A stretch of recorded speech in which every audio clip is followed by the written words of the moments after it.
శ్రీమాత్రే నమః. మనకు దైవానుగ్రహము కలిగి మన కోరికలు తీరాలంటే చాలామంది ఏం చేస్తారంటే ఇంట్లో పూజ చేసేటప్పుడు గుడిలో ఏ విధంగా చేస్తారో ఇంట్లో గూడంగా అదే ఆచారాన్ని పాటిస్తారు. అంటే గుడిలో ప్రతి ఒక్క దానితోటి అభిషేకం చేస్తే ఇంట్లో గూడంగా వాటితోటే అభిషేకం చేస్తారు. గుడిలో దండలేస్తే ఇంట్లో గూడంగా పూల దండలేస్తారు. అంటే మనము గుడిలో మనకు దర్శనం అనేది కొద్దిసేపే జరుగుతుంది. ఇంట్లో మాత్రం మన ఇష్టం వచ్చినంత సేపు దైవ దర్శనం జేసుకోవచ్చు గదా!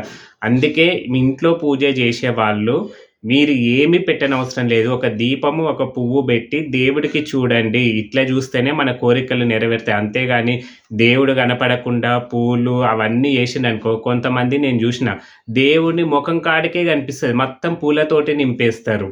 అంటే ఏం జూస్తున్నట్లు మనము. అందుకే ఇలాంటివన్నీ మానుకోండి.